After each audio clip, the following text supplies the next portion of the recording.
Pernahkah kalian berpikir, bagaimana kalau di masa depan kita semua dipaksa untuk makan serangga? Bukan lagi ayam, daging sapi, atau ikan, tapi kecoa, jangkrik, ulat, dan belalang. Kedengarannya seperti skenario dari film fiksi ilmiah, tapi inilah realitas yang sedang didorong oleh berbagai organisasi dunia. Mereka menyebutnya sebagai solusi pangan masa depan. Tapi benarkah ini murni tentang keberlanjutan, atau ada agenda lain yang tersembunyi di baliknya? Kenapa tiba-tiba kita melihat begitu banyak kampanye yang mempromosikan serangga sebagai makanan? Mengapa para miliarder dan elit global berinvestasi besar-besaran dalam industri ini? Dan apakah ini justru benar-benar solusi untuk krisis pangan, atau justru strategi untuk mengontrol populasi dunia? Mari kita telusuri lebih dalam.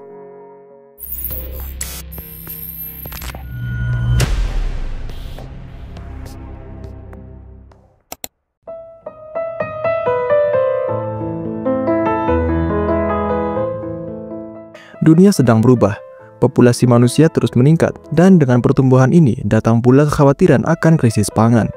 Menurut laporan PBB, pada tahun 2050, populasi dunia diperkirakan mencapai hampir 10 miliar jiwa. Dengan jumlah sebesar itu, kebutuhan akan sumber protein juga akan meningkat drastis. Namun, ada satu masalah besar. Produksi pangan saat ini dianggap tidak cukup berkelanjutan. Peternakan konvensional membutuhkan sumber daya yang sangat besar. Sebagai contoh, untuk menghasilkan 1 kg daging sapi, kita membutuhkan sekitar 15.000 liter air. Sementara untuk memproduksi 1 kg jangkrik, hanya membutuhkan sekitar 1 liter air. Selain itu, peternakan sapi dan ayam juga menyumbang emisi gas rumah kaca dalam jumlah besar, dengan sapi sebagai kontributor utama.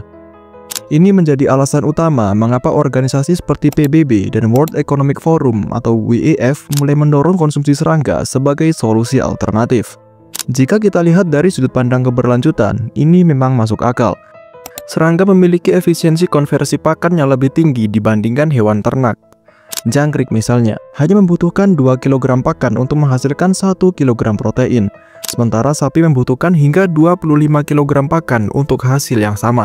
Tidak hanya itu, serangga juga bisa dibudidayakan dalam skala besar dengan dampak lingkungan yang jauh lebih kecil.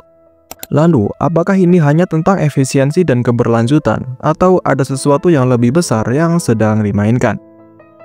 Seiring dengan meningkatnya dorongan terhadap konsumsi serangga, kita melihat gelombang investasi besar-besaran dalam industri ini. Salah satu contoh yang paling mencolok adalah perusahaan YNSEC, sebuah startup asal Prancis yang mendapatkan pendanaan lebih dari 400 juta dolar untuk mengembangkan produksi protein berbasis serangga.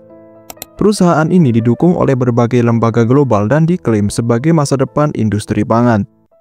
Namun di saat yang sama, ada sesuatu yang menarik. Para miliarder dunia tampaknya juga sedang membeli lahan pertanian dalam jumlah besar. Bill Gates misalnya, kini menjadi pemilik lahan pertanian terbesar di Amerika Serikat, dengan kepemilikan lebih dari 275.000 hektar lahan yang tersebar di berbagai negara bagian. Dan pertanyaannya, mengapa seorang tokoh teknologi berinvestasi besar-besaran dalam sektor pertanian? Bill Gates sendiri menyatakan bahwa tujuannya adalah untuk meningkatkan efisiensi pertanian dan mengurangi dampak lingkungan. Namun, tidak sedikit yang curiga bahwa penguasaan lahan ini adalah bagian dari strategi untuk mengendalikan pasokan pangan dunia. Jika kontrol terhadap pangan berada di tangan segelintir orang, maka bukan tidak mungkin mereka juga yang menentukan siapa yang boleh makan apa. Dan inilah yang membuat banyak orang bertanya-tanya, apakah dorongan konsumsi serangga ini sebenarnya adalah strategi untuk mengontrol pola makan masyarakat biasa, sementara elit global tetap mengonsumsi makanan premium seperti daging sapi wagyu dan ikan salmon? Tentu saja, ada sisi lain yang lebih mengkhawatirkan. Beberapa penelitian menunjukkan bahwa serangga mengandung chitin, senyawa yang sulit dicerna oleh tubuh manusia dan dapat memicu peradangan serta masalah kesehatan lainnya. Selain itu, serangga juga bisa menjadi vektor bagi parasit dan mikroba berbahaya jika tidak dikelola dengan benar. Fakta ini memunculkan teori konspirasi yang lebih gelap. Apakah konsumsi serangga ini bisa menjadi cara untuk membasmi populasi miskin? Dalam skenario ini, kelompok kaya tetap memiliki akses ke makanan berkualitas tinggi, sementara masyarakat biasa didorong untuk mengonsumsi makanan yang secara diam-diam dapat membahayakan kesehatan mereka. Dan bukan hanya itu, WEF secara terbuka menyatakan bahwa di masa depan, kita mungkin tidak akan lagi memiliki kepemilikan pribadi dan akan bahagia dengan sistem baru ini. Pernyataan ini menjadi dasar bagi teori bahwa elit global mungkin sedang membangun dunia di mana sumber daya, termasuk makanan, dikendalikan secara penuh oleh segelintir orang.